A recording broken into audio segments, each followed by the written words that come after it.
the LUMIX S9 had a lot of heat when it was first released because of some features that it lacked for the price. Now, I'm not going to go into detail, but here's some of those features that it lacked. It doesn't have an EVF, it doesn't have a mechanical shutter, and it doesn't have a hot shoe. And out of those features, literally 0 of them bothered me when I started playing with the camera, and even since playing with the camera. That was until I discovered the record limit. And it annoyed me at first, especially because if this camera is going to be marketed towards content creators, there's definitely some content creators out there that will want to record longer than 10 to 20 minutes, depending on what recording mode you were in. For general B-roll and short clips like I was doing in Japan, it ended up not bothering me as much as I thought. But even in 1080p, it had a record limit. But now, with this new firmware, that's no more. So I just finished filming this YouTube video. It's gonna be coming out before this video.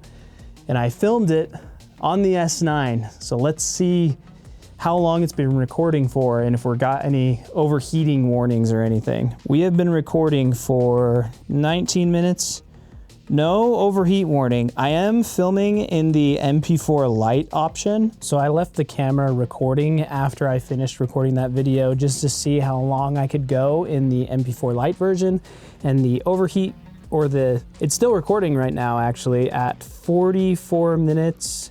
And I'm just getting the warning that the camera's getting warm. Here, let me show you. So there you go, 44 minutes. And we're just getting the warning right there that the camera is getting warm.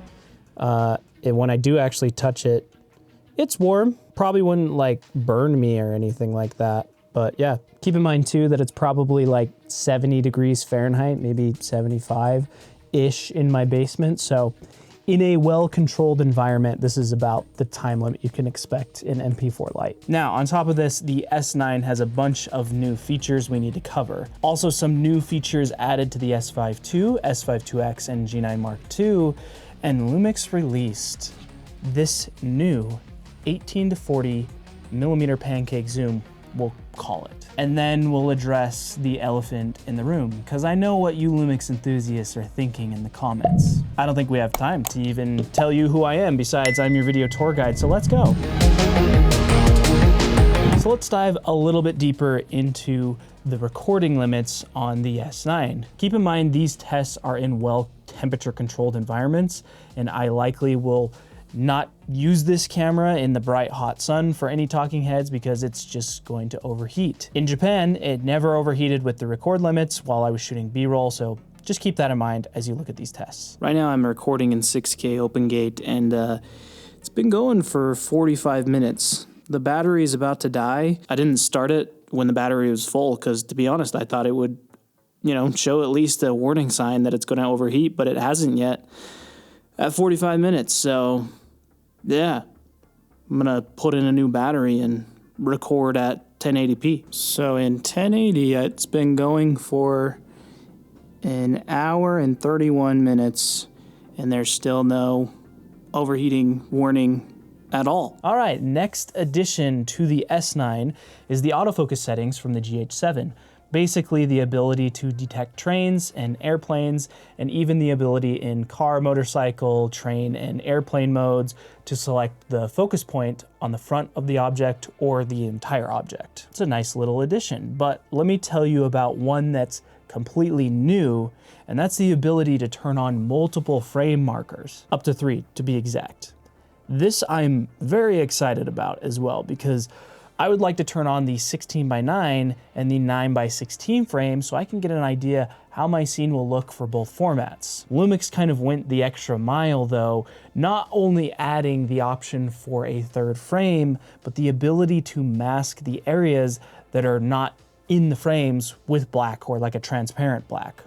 But also, if you turn on the live view frame adjustment, you can touch the corner of a frame and adjust the position and the scale on the viewfinder. You can toggle between the frames and reset them as well. I'll be honest, I don't know when I'll use that, but not the multiple frame markers, but the live view adjustment, but I'm sure somehow there's somebody that's watching this video that's going like, Oh my gosh, LUMIX, thank you. So very cool addition to the LUMIX S9, but it got another kind of update as well that we got to talk about. The app. The LUMIX Lab app is the new app that the LUMIX S9 launched with. It is kind of the future, I believe. They will be phasing out the LUMIX Sync app, so it's exciting to see some new updates. One thing people wanted though was the ability to control the camera from the app. Well, now you can. You can control everything on the camera once it's connected and see a live view from the camera. You even have a remote setting as well if you don't need full control. But let me show you something that's kind of wild. Let's say you're in video mode and you're controlling the camera, but you want to change to photo mode and snap a picture real quick. Well, you can change to the photo mode without moving the dial on the camera itself, snap a picture, and change back to the video mode. That's pretty cool, I'm not gonna lie. And don't worry, if you disconnect from the app, the camera will default to the menu that the dial is on. Now that we've talked about the S9, let's talk about you S5 II and S5 IIX owners. You know, my bread and butter. Well, G9 Mark II users as well. I got you guys. The new firmware now adds support for the LUMIX Lab app. Hallelujah. Now it is basically going to operate the same way that the app interacted with the S9 did at launch. What I mean is you will only be able to transfer photos, MP4 videos, transfer LUTs, that type of stuff. Remote shooting and control are currently not supported, but I'm extremely excited for all of you guys that didn't see a need to get an S9, which is fine, to at least experience the big reasons why the S9 is so fun. And not only that, but the LUMIX Lab app is just such a better experience than the LUMIX Sync app. What I'm talking about though is being able to download and transfer LUTs. In fact, I have some LUTs you can download for free straight from the LUMIX Lab app if you like. This video is graded using my Blocktrail LUT, so go download it now because it's probably the best LUT I've created. I'm actually burning it in right now. I would do like a before and after. Maybe I'll show you a before and after on another clip. So anyways, what else is new? Well, it's not much, but some welcome additions like the Leica monochrome picture profile is available to use. 5 GHz Wi-Fi band is available, and the new XLR2 is supported, but keep in mind, 32-bit float audio recording is not available with the S5 II, S5 IIX, and the G9 II.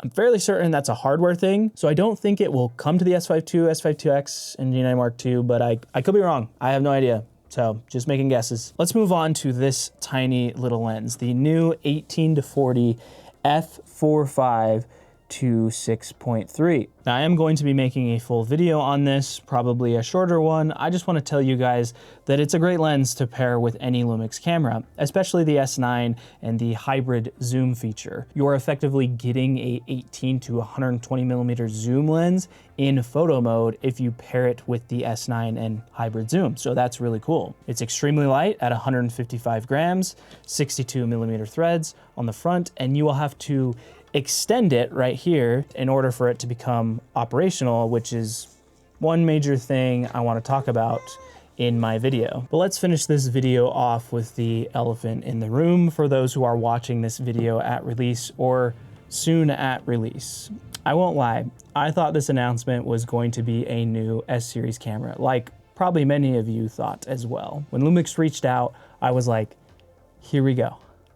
I'm ready. But the blue balls will continue, I guess. The only thing I feel like I can really leave you with is a quote. Patience is bitter, but its fruit is sweet. If you want to ask questions or talk about the new updates or lens, I'm doing a new thing lately where I'm live streaming here on the channel. Feel free to pop in or watch the replays. We'll be covering everything LUMIX and camera related and maybe a few jokes if I'm in a good mood. I'll also have affiliate links to everything in the video. Speaking of which, if you want to pick up an S9, they launched 2 new colors, a mint green and a sakura pink. I can't lie, the mint green is kind of growing on me. But of course, you can always support the channel just by hitting the subscribe button and the bell button to be notified of future uploads. Till the next video though, happy filming.